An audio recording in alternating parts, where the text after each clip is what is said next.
Hola, ¿qué tal? Bienvenidos al Día con el Agro. Yo soy Stephanie Borges y es un verdadero privilegio contar con nosotros el día de hoy con Andrés Link, un destacado biólogo e ingeniero industrial. Él tiene más de 20 años de experiencia en el estudio y conservación de primates. Andrés también es profesor del Departamento de Biología de la Universidad de los Andes y fundador de la Fundación Proyecto Primates. Andrés, bienvenido al Día con el Agro. Muchas gracias, Stephanie.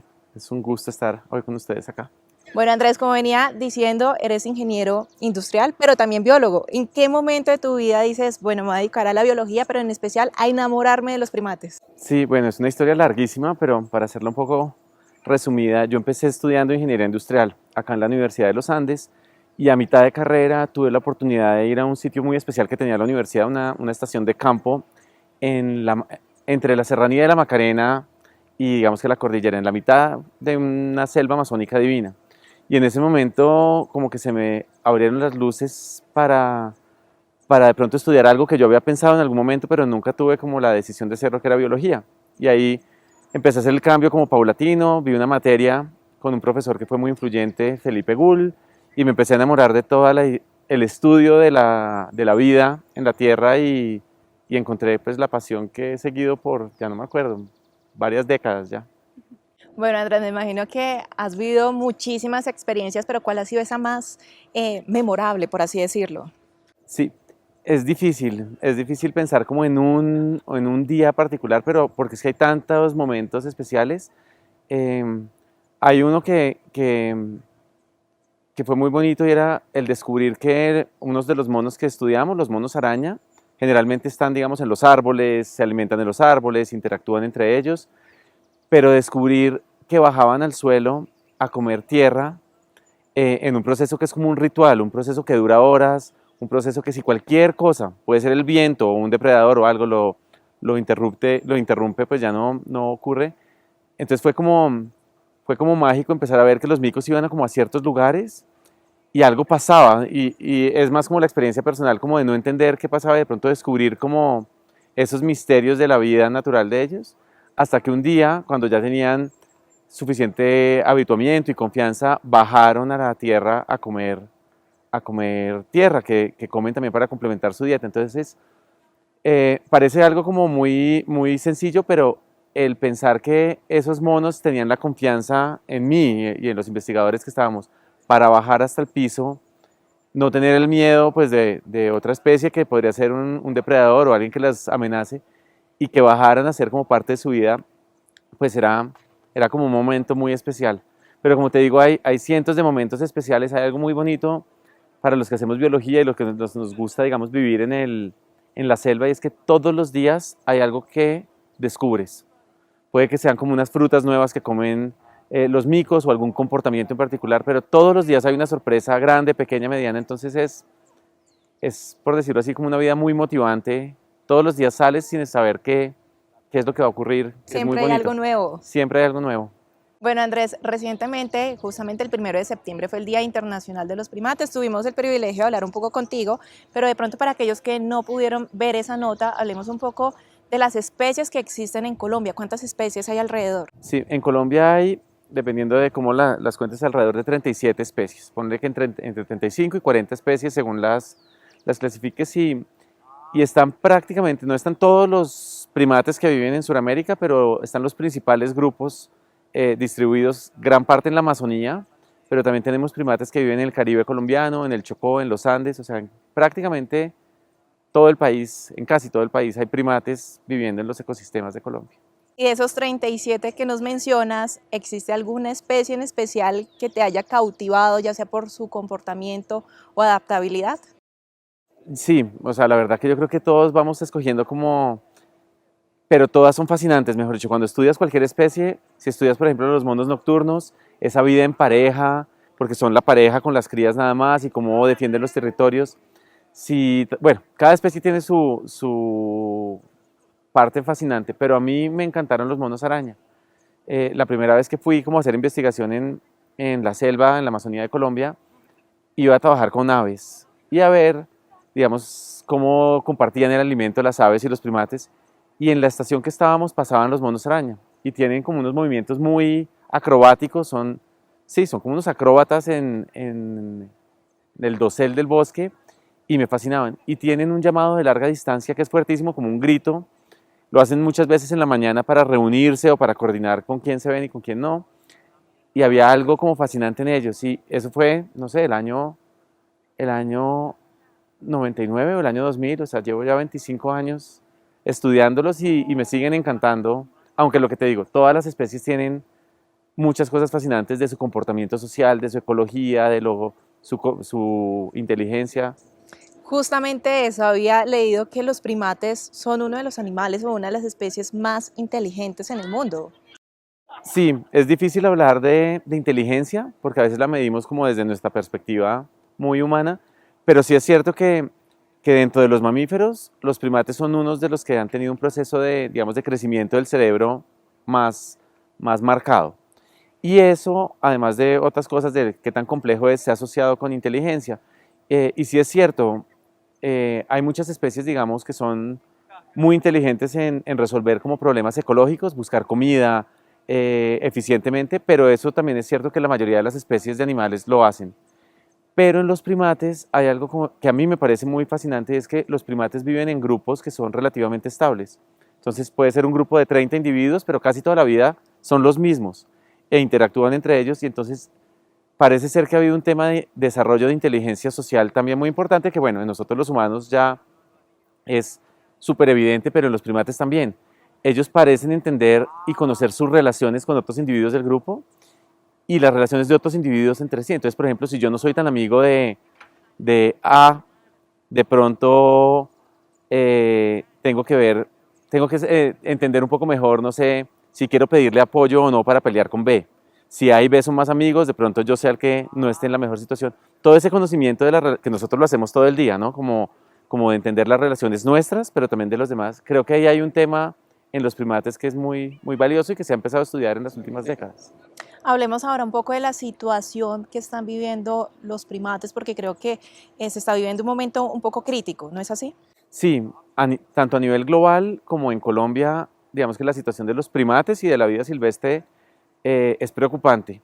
Hace un par de años salió como un artículo muy interesante mirando la situación de los primates en el planeta y más de la mitad de las especies están con problemas, mejor dicho. Y yo diría que más o menos 3 de cada 4 las poblaciones están reduciéndose. Entonces hay un problema, hay muchas causas, pero bueno, principalmente es que asociado a la pérdida de hábitat, los primates digamos que sufren muchísimo. Hay otras cosas que podemos mencionar después más adelante, pero la mayoría de las especies están en peligro. Y en Colombia también. En Colombia, de las 37 especies, más 20 o 25 tienen algún grado de amenaza. Y eso es muy preocupante porque esos grados de amenaza que se hacen con unas evaluaciones muy rigurosas por especialistas de verdad muestran que las poblaciones están bajando de una manera tan preocupante que en las próximas décadas, si no se hace algo, podrían desaparecer. Entonces sí es un tema muy delicado y los primates tienen una condición y es que sus ciclos de vida son muy largos. Por ejemplo, los monos que estudio yo, los monos araña, las hembras empiezan a reproducirse a los 8 o 9 años. Tienen una cría cada 3 años. Entonces, si tú piensas, si tienen una presión como cacería o si tienen pérdida, digamos, si sus poblaciones están bajando, les cuesta mucho recuperarse. Porque una hembra tiene una cría cada 3 años en el mejor de los casos. Si algo le pasa a la cría o a la hembra, pues entonces hay un problema para que estas, digamos, poblaciones se recuperen o se mantengan en el tiempo. ¿Y se ha logrado identificar cuáles son esas especies más amenazadas? Sí, digamos que sí. A nivel global, digamos, hay situaciones muy críticas, por ejemplo, como la de Madagascar. Casi todas las especies están amenazadas. En Asia también hay muchas muy amenazadas, pero si aterrizamos acá en Sudamérica y en Colombia en particular, hay unos grupos, yo diría que hay 2 grupos principalmente amenazados. Unos que son los monos más grandes. Hay una familia que se llama los atelinos, donde están los monos araña, los monos lanudos, los monos aulladores y unos muriquis en Brasil. Esos por su tamaño y los ciclos de vida tan lentos están muy amenazados. Requieren como áreas muy grandes de bosque para vivir. Algunas especies como los monos araña dependen sobre todo de frutas, entonces es difícil, necesitan bosques muy bien conservados para poder vivir bien. Pero también hay unos grupos de primates pequeñitos que digamos tienen distribuciones muy pequeñas. Por ejemplo, en Colombia está el titica beciblanco, o está también el mico bonito del Caquetá.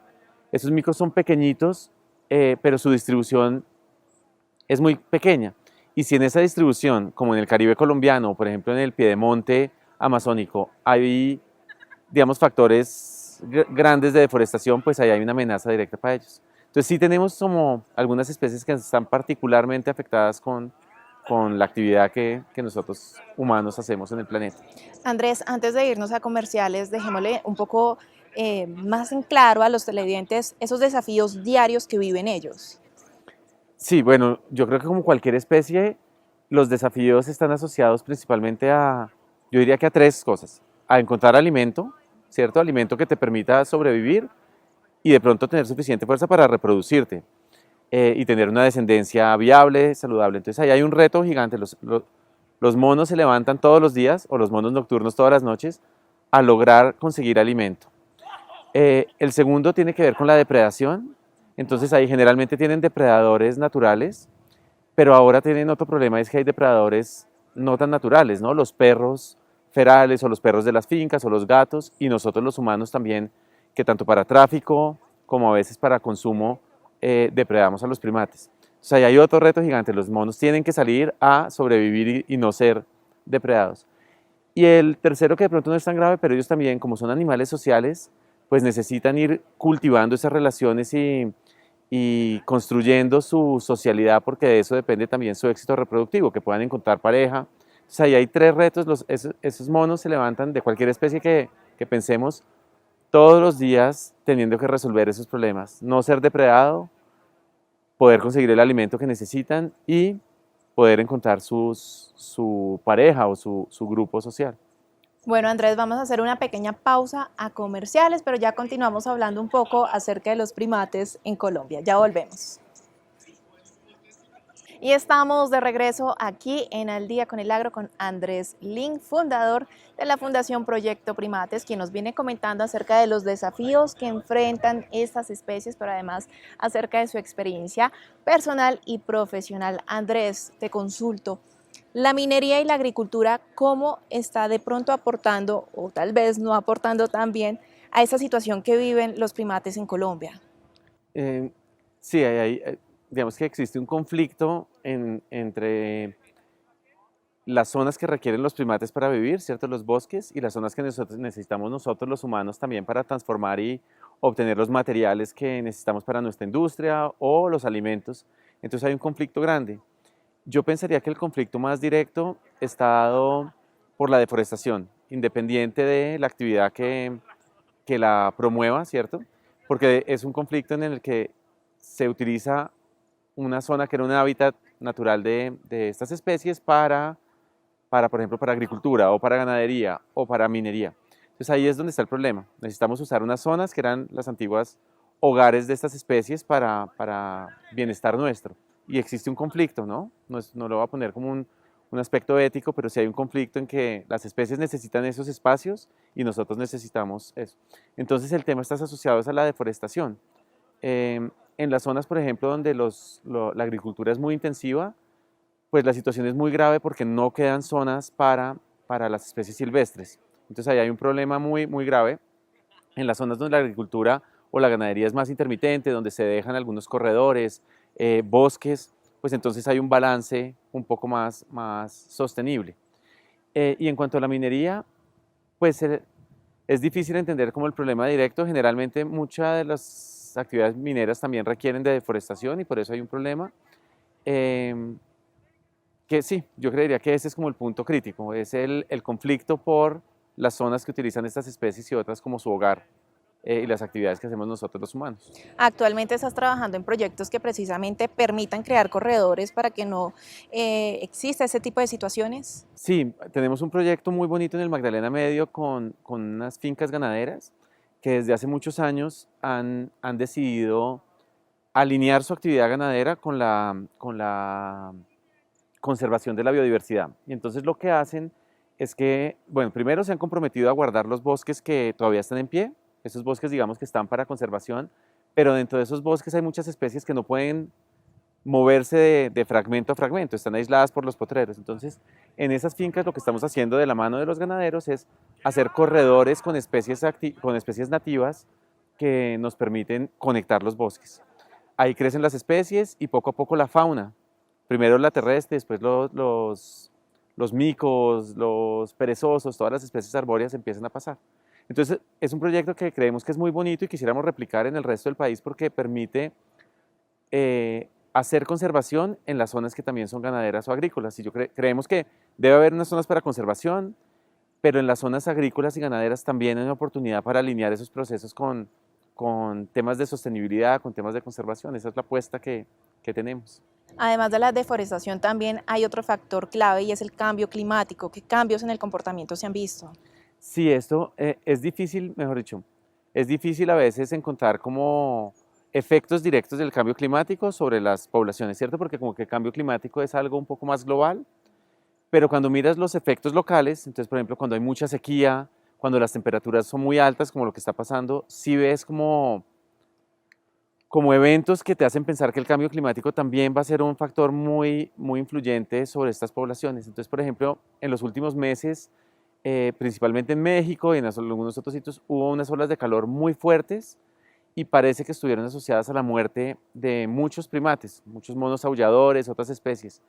Entonces, pareciera que el cambio climático, no tan directamente, pero sí como una sombra que va alterando las dinámicas, digamos, de lluvia, que va haciendo como periodos más prolongados de sequía y otras cosas, sí puede ser un factor que como hablábamos hace un rato, haga que sea más retador el día a día para los primates, ¿cierto? Entonces, las especies que salen a buscar su alimento van a tener que recorrer distancias más largas, van a tener que regular más la temperatura porque va a ser más extrema y en ese sentido pues hay un reto muy grande asociado al cambio climático que estamos viviendo. ¿Qué políticas se están ejecutando precisamente para proteger a estos primates? No estoy seguro como qué políticas puntuales, hay varias iniciativas, una de ellas muy interesante es en Colombia, digamos, toda la Asociación Primatológica Colombiana junto con el Ministerio, desde hace muchos años vinieron armando algo que se llama el Programa Nacional para la Conservación de los Primates. Y eso es una iniciativa muy bonita porque, aunque son solo los lineamientos, por lo menos dice cuáles son las prioridades de lo que hay que hacer en conservación. Eso está a punto de aprobarse, mejor dicho, ya está redactado y está en su fase final en manos del Ministerio y de la Asociación Primatológica Colombiana, pero digamos que ahí habría unos lineamientos para que las corporaciones, para que la industria privada y para que la misma gente entendiera cuáles son las prioridades de lo que deberíamos hacer para conservar. Entonces ahí hay como una iniciativa muy bonita y hay iniciativas, digamos, más como desde las fundaciones y organizaciones no gubernamentales que también suman un poquito, pero falta todavía, yo creo que en Colombia, una decisión más fuerte de protección de la vida silvestre y no es una cosa solo del gobierno, es del gobierno, la sociedad civil, la industria, todo el mundo como alineando el desarrollo nuestro con la conservación de la biodiversidad que tenemos, que es tan única y tan privilegiada en Colombia. Tocas un tema muy importante y bajo tu experiencia, tanto personal como profesional, ¿cuáles son esas recomendaciones que le brindas a nuestros televidentes, a las personas del común, que podamos aplicar día a día para preservar a estos primates tan importantes para el ecosistema? Sí, ahí también hay una parte difícil y es que cada vez más siento yo que nosotros queremos ser más citadinos, más ciudadanos, nos gusta la vida y estamos más lejos de la vida silvestre, ¿cierto? Entonces, en cierta manera, cualquiera de ustedes allá sentado detrás de la pantalla o yo, a veces estoy muy desligado de lo que pasa en los bosques. Entonces, como no nos toca, como no vemos, no sé, el proceso de deforestación o a veces pues no pensamos que podemos hacer algo. Yo creo que sí podemos hacer mucho. Una de las primeras cosas que yo recomendaría a todas las personas es no dejemos de tener el privilegio de ir a estos sitios tan únicos. Mejor dicho, a veces nos volvemos muy cómodos, nos molesta el mosquito, nos da susto. No, vayamos a esos lugares tan increíbles, llenos de animales, de flora, de cosas hermosas que compartimos, digamos, acá en el planeta. Pero más como de acciones, nos toca volvernos cada vez más conscientes como de qué consumimos, ¿cierto? Y eso no es fácil porque, lo digo desde mi experiencia, por ejemplo, es difícil pensar que lo que hago cada día pueda tener repercusión sobre el medio ambiente, ¿cierto? Yo voy a un restaurante o de pronto en la casa decido qué comprar y qué no de hortalizas y verduras. Si podemos tomar decisiones un poco más informadas de cuál es el impacto que tienen lo que consumimos, yo creo que hay una posibilidad de aportar. Y es difícil porque parece que no aportáramos, pero yo creo que son esos granitos de arena de cada uno que suman. Y si todos hacemos eso, pues vamos a tener un efecto sobre no solo los primates, hablo de los primates como embajadores de esos bosques y de esa diversidad tan bonita. Entonces yo creo que incluso desde las ciudades, desde una vida muy desconectada con la naturaleza, podemos hacer mucho para que se preserve la naturaleza de la que tanto dependemos, ¿no? Así es. Además que recuerdo mucho también que en la nota anterior que tuvimos nos hablabas de la importancia que tienen los primates porque también son dispersores de semillas. Sí, esa parte es importantísima. Bueno, todas las especies son importantes por estar acá, ¿cierto? O sea, simplemente porque son tan importantes como cualquier otra especie, pero los primates tienen como una cualidad muy interesante, es que muchos de ellos son dispersores de semillas. Por ejemplo, los monos araña que nosotros estudiamos se alimentan de cientos de especies de plantas, muchas que ninguna otra especie come. Se alimentan de esas semillas, se las comen y van dispersando las semillas por todo el bosque. Realmente el bosque que vemos es un bosque que plantaron los monos y las aves y los dispersores hace tiempo, ¿cierto? Son como los jardineros del bosque que van regando las semillas, pero hoy en día están plantando los bosques del futuro. Entonces ellos dispersan miles y miles de semillas, probablemente la mayoría no logran llegar a ser árboles adultos, pero algunas sí. Y esos son los árboles que constituyen los bosques del futuro. Entonces ese proceso tan importante de los monos como dispersores de semilla los hace como unas piezas claves. O sea, si sacas a los monos, esas dinámicas se dañan, muchas de las especies de plantas entonces ya no se pueden dispersar, ¿cierto? Todas las semillas caen debajo, los parásitos, los hongos llegan más rápido porque están agrupadas. Ese gran servicio que prestan los primates en llevarse las semillas y botarlas en números pequeños por todo el bosque para que alguna de pronto caiga en el lugar apropiado, se puede perder si perdemos las poblaciones de primates silvestres. Andrés, tú tuviste la oportunidad no solo de conocer los primates acá en Colombia, sino también en Ecuador. ¿Cómo fue esa experiencia? Es una experiencia muy bonita. Yo conocí los primates acá en Colombia, en un sitio muy lindo, al lado de la Serranía de la Macarena, unos bosques con muy poca intervención, unas comunidades preciosas, mejor dicho. En ese momento había 7 especies de monos que vivían ahí y fue como una experiencia muy bonita. Y después tuve la experiencia de ir a una zona en Ecuador, que está también en la Amazonía, se llama la Estación de Biodiversidad Tiputini, y ahí es una zona muy bonita porque hay muy poca intervención humana. O sea, hay poblaciones indígenas que han vivido ahí toda la vida, pero digamos que es parte del ecosistema, esa dinámica siempre ha estado ahí. Pero los bosques los ves como han estado más o menos en los últimos miles de años. Entonces es muy bonito, en Colombia y también hay sitios así, pero es muy bonito poder ver unos bosques que todavía están funcionando como han venido funcionando por siglos o por milenios. Andrés, y bueno, antes de despedirnos, mirando hacia el futuro, ¿cuál es ese llamado que tú tienes para nuestros televidentes, pero también conocer cuál es la situación que tienen los primates para los próximos años? Sí, pues eh, sí, ese es un llamado como muy importante a, lo primero es que entendamos, así como nos hablan del cambio climático, como una de las cosas que está sucediendo, la crisis de la biodiversidad es un problema tan grave como el cambio climático. Eh, las especies de verdad están como en peligro y el problema es que cuando se extinguen las especies no hay cómo devolverlas, ¿cierto? En parte porque nos gusta verlas, pero también como hablábamos del mono araña o de otras especies, de las funciones que cumplen en los ecosistemas. Entonces, lo primero es que ojalá que todos y todas podamos entender que tenemos que hacer algo al respecto, mejor dicho, la tendencia de lo que hemos hecho y lo que ha pasado no puede seguir, porque si no en 10, 20 o 50 años vamos a perder gran parte de la biodiversidad que tenemos. Entonces, lo primero que tenemos que entender es que tenemos que hacer algo. A veces, ojalá que muchos de ustedes o muchas de ustedes decidan hacer algo activamente, o sea, voy a tomar estas acciones, pero como hablábamos hace un ratico, Stephanie, en el día a día también podemos influir, ¿cierto? Si de pronto en las actividades que hacemos son más sostenibles y podemos usar menos recursos que sepamos que de pronto tienen un impacto sobre los ecosistemas, ahí hay algo que podemos hacer y hay como como una frase muy bonita que dice una señora que hoy en día tiene 90 años, estuvo en Medellín la semana pasada, Jane Goodall, que fue una de las primeras que trabajó con chimpancés y hace digamos, una campaña de conservación global muy importante.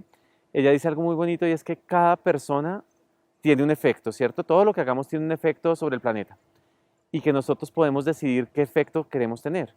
Y ahí es donde tenemos que tomar como una decisión informada, ¿cierto? Como poder decir, no, no voy a dejar que esto pase, no voy a mirar para otro lado, voy a tomar una decisión de qué quiero hacer hoy, por qué lo quiero hacer, porque quiero que este planeta, yo lo pienso por ejemplo con mis hijas o las siguientes generaciones, qué belleza que puedan disfrutar de este planeta tan hermoso que tenemos.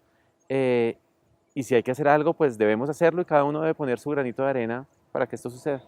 Andrés, muchas gracias por acompañarnos aquí en Al Día con el Agro y permitirnos conocer más acerca de estos mamíferos tan importantes. No, fue un privilegio y de verdad que los invito a todos y a todas allá en sus casas a que se den la oportunidad de ir a conocer no solo los primates, pero también los primates y la biodiversidad de este país que de verdad es absolutamente fascinante y estamos privilegiados con tenerlo acá a pocas horas de distancia de casi cualquier hogar de Colombia. Muchas gracias, Stefan. Y a todos ustedes también muchas gracias por acompañarnos en esta oportunidad aquí en Al Día con el Agro. Los espero la próxima semana aquí por TV Agro.